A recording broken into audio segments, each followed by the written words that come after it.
America ದಾಳಿಗೆ Iran ಕೂಡ counter ಅನ್ನು ಕೊಡ್ತಾ ಇದೆ ಅನ್ನೋದ್ರ ಮಾಹಿತಿ ಇದು. ಜೋರ್ಡಾನ್ ಏರ್ ಬೇಸ್ ಮೇಲೆ ಇರಾನ್ ದಾಳಿಯನ್ನ ಮಾಡಿದೆ. ಜೋರ್ಡಾನ್ ಕೂಡ 90% ಮುಸ್ಲಿಂ ಇರುವಂತಹ ಕಂಟ್ರಿ ಆದ್ರೂ ಇರಾನ್ ಜೊತೆಗೆ ಸಪೋರ್ಟ್ ಆಗಿ ನಿಂತ್ಕೊಳ್ಳಲ್ಲ. ಬೇರೆ ಬೇರೆ ಹಳಸಿದ ಸಂಬಂಧದ ಕಾರಣಕ್ಕೋಸ್ಕರ ಅಲ್ಲೂ ಕೂಡ ತನ್ನ ಸಿಟ್ಟನ್ನು ತೋರಿಸ್ತಾ ಇದೆ. ನಿಮಗೆ ಲಾಸ್ಟ್ ಟೈಮ್ ನೆನಪಿರಬಹುದು, ಇಸ್ರೇಲ್ ಕಡೆಗೆ ಗುರಿಯಾಗಿಸಿ ಕ್ಷಿಪಣಿಗಳನ್ನು ಹಾರಿಸಿದಾಗ ಜೋರ್ಡಾನೇ ಹಲವು ಕ್ಷಿಪಣಿಗಳನ್ನು ನ್ಯೂಟ್ರಲೈಸ್ ಮಾಡಿತ್ತು. ಅದು ಕೂಡ ಇರಾನ್ ಕೋಪಕ್ಕೆ ಕಾರಣ ಆಗಿತ್ತು. ಈಗ ನೋಡಿದ್ರೆ ಅಮೆರಿಕ ಮಿಲಿಟರಿ ನೆಲೆಗಳ ಮೇಲೆ ಆಗ್ತಾ ಇರುವಂತಹ ದಾಳಿಯ ಮುಂದುವರೆದ ಭಾಗ ಜೋರ್ಡಾನ್ನಲ್ಲಿ ಕೂಡ ಆಗ್ತಾ ಇದೆ. ಜೋರ್ಡಾನ್ ಅಮೆರಿಕದ ಪಪೆಟ್ ರಾಷ್ಟ್ರ ಅಂತೆಲ್ಲ ಇರಾನ್ ಹೀಗೆಳೆಯುತ್ತೆ.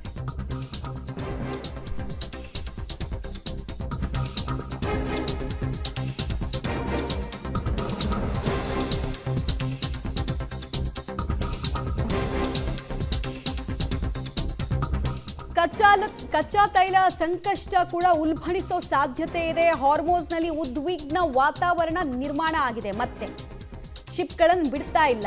ಶಿಪ್ಗಳು ಮುಂದಕ್ಕೆ ಬಂದರೆ ಹೊಡಿತೀವಿ ನಾವು ಅಂತ ಇರಾನ್ ಹೆದರಿಸ್ತಾ ಇದೆ.